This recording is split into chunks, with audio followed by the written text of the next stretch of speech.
ഈശോയിൽ സ്നേഹമുള്ള സഹോദരി സഹോദരന്മാരെ, ഞാനിന്ന് നിങ്ങളോട് പറയാൻ ആഗ്രഹിക്കുന്നത് ദൈവത്തിൻ്റെ നീതിയും കാരുണ്യവും ഈ വിഷയത്തെക്കുറിച്ചാണ്.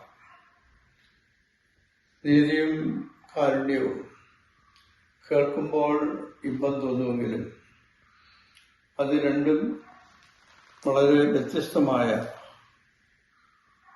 ഒരുപക്ഷെ പരസ്പരം വിരുദ്ധമായ ആശയങ്ങളാണ് ഉൾക്കൊള്ളുന്നത്. ദൈവത്തിൻ്റെ നീതി എന്ന് പറയുന്നത് ദൈവം പാപത്തിന് വച്ചിരിക്കുന്ന ശിക്ഷയോട് ബന്ധപ്പെട്ട് കാണേണ്ട ഒരു ശബ്ദം തന്നെയാണ്. പാപമുണ്ടെങ്കിൽ അതിന് ശിക്ഷയുണ്ട്. ഇത് നാം കാണുന്നത് ആദ്യ മാതാപിതാക്കളുടെ ജീവിതത്തിൽ നിന്ന് തന്നെയാണ്. ആദ്യ മാതാപിതാക്കൾ പാപം ചെയ്തു പർദീസായിൽ നിന്ന് പുറത്തു പോകേണ്ടി വന്നു. അതുമാത്രമല്ല, വേറെയും ശിക്ഷകൾ അവർക്ക് കിട്ടി. അവർക്ക് ജീവിതം കഠിനതരമായിട്ട് മാറും. നെറ്റിയിലെ വിയർപ്പ് കൊണ്ട് ഭക്ഷിക്കേണ്ടി വരും. ഹവ്വ വേദനിച്ച് നൊമ്പരപ്പെട്ട കുഞ്ഞുങ്ങളെ പ്രസവിക്കേണ്ടി വരും. ഇതെല്ലാം പാപത്തിന്റെ ശിക്ഷയാണ്. ആദ്യ മാതാപിതാക്കളുടെ പാപം ദൈവവുമായിട്ടുള്ള ബന്ധം പൂർണ്ണമായി വിച്ഛേദിക്കാനിടയാകും. അപ്പോൾ അതിന് തക്കതായ ഒരു പരിഹാരം വേണ്ടി വരുന്നു. ആ പരിഹാരം ചെയ്യാൻ കഴിവുള്ള ഒരു വ്യക്തി മനുഷ്യകുലത്തിൽ ഒട്ടാകെ നോക്കിയാലും നമുക്ക് കാണാൻ സാധിക്കും. അതുകൊണ്ടാണ് ദൈവം തന്നെ അതിന് മുൻകൈ എടുത്ത് ഒരു രക്ഷകനെ വാഗ്ദാനം ചെയ്തത്. ആ രക്ഷകനാണ് നമ്മുടെ കർത്താവായ ഈശോ മിശിഹ. ദൈവം ആളായ പിതാവായ ദൈവത്തിന്റെ ഏകപുത്രനായ ഈശോയുടെ ഓരോ പ്രവൃത്തിക്കും അമൂല്യമായ വിലയാണ് ഉള്ളത്. അവിടുത്തെ മനുഷ്യാവതാരം, പീഡാസഹനം, കുരിശുമരണ, ഉദ്ധാനം വഴിയായിട്ട് മനുഷ്യവർഗത്തിന്റെ മുഴുവൻ പാപങ്ങൾക്കും, അത് ലോകത്തിന്റെ ആരംഭം മുതൽ അവസാനം വരെയുള്ള മുഴുവൻ പാപങ്ങൾക്കും അവിടുന്ന് തന്റെ കുരിശിലൂടെ, പീഡാസഹനത്തിലും കുരിശുമരണത്തിലൂടെയും അവിടുന്ന് പരിഹാരം ചെയ്യുക. മറ്റു വാക്കുകളിൽ പറഞ്ഞാൽ, പിതാവായ ദൈവം ലോകത്തിന്റെ പാപം മുഴുവൻ നീതിപൂർവം തന്റെ പുത്രനായ ഈശോയിൽ ചുമത്തി. അതാണ് ദൈവത്തിന്റെ നീതി എന്ന് പറയുന്നത്. പാപം നീതി ആവശ്യപ്പെടുന്നുണ്ട്, അതിന് പരിഹാരം ആവശ്യപ്പെടുന്നുണ്ട്. നീതിയുടെ അടിസ്ഥാനത്തിൽ മനുഷ്യൻ ചെയ്ത ആദിമാതാപിതാക്കളും പിന്നീടുണ്ടായിട്ടുള്ളതുമായ എല്ലാ പാപങ്ങൾക്കും പരിഹാരം ഉണ്ടാകേണ്ടിയിരിക്കും. അത് അനന്തമായിട്ടുള്ള ഒരു പരിഹാരമാണ് ആവശ്യമായിട്ടുള്ളത്. അതാണ് കർത്താവിന്റെ കുരിശിൽ അവിടുന്ന് പൂർത്തിയാക്കി. ഈ കുരിശിൽ തന്റെ ഏകപുത്രനെ പിതാവായ ദൈവം മനുഷ്യകുലത്തിന് മുഴുവനായി കൊടുക്കുന്നു എന്നുള്ളതാണ് ദൈവത്തിന്റെ കാരുണ്യം. തന്റെ ഏകപുത്രനെ നൽകുവാൻ തക്കവണ്ണം അവിടുന്ന് ലോകത്തെ അത്രമാത്രം സ്നേഹിച്ചു എന്ന് യോഹന്നാൻ 3:16 നമ്മൾ വായിക്കുന്നു. അത് ദൈവത്തിന്റെ കാരുണ്യം.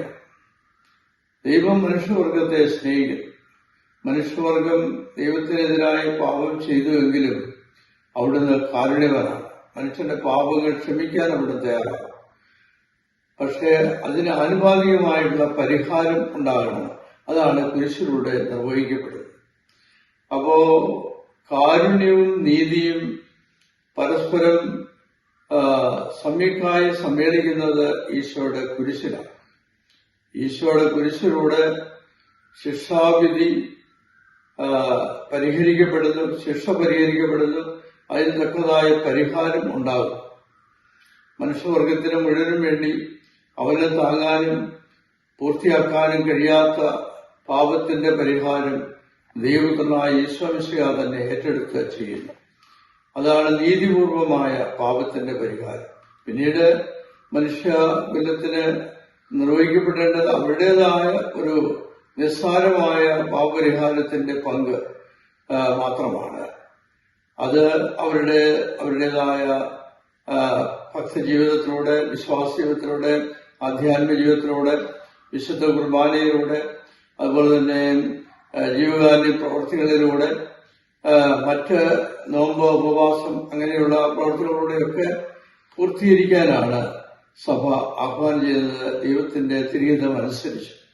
അപ്പോൾ പാപത്തിന് പരിഹാരം നമ്മുടേതായ ഒരു പങ്ക് നമ്മൾ വഹിക്കാനുണ്ട്. ഈശോ അത് നല്ലൊരു പങ്ക്, അതിന്റെ അനന്തമായ നിലയിലുള്ള പരിഹാരം പൂർത്തിയാക്കി.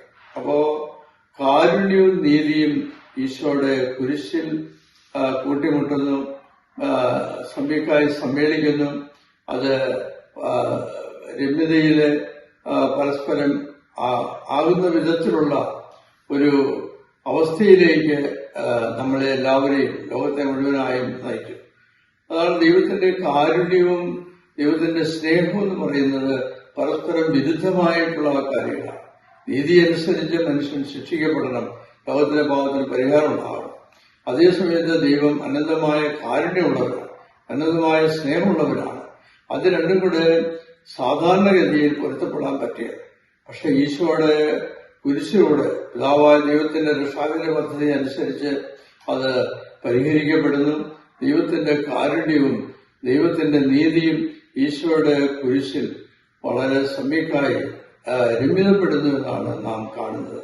അതാണ് ഈശോയുടെ കുരിശിന്റെ രഹസ്യം, അല്ലെ മിശിഹാ രഹസ്യം എന്ന് പറയുമ്പോൾ നമ്മൾ മനസ്സിലാക്കേണ്ടത്. ദൈവത്തിന്റെ കാരുണ്യവും നീതിയും, അതായത് ശിക്ഷയും സ്നേഹവും പരസ്പരം പൊരുത്തപ്പെടുന്നു ഈശോയുടെ കുരിശിൽ. അതാണ് നമ്മൾ ഇവിടെ മനസ്സിലാക്കേണ്ടത്. Thank you.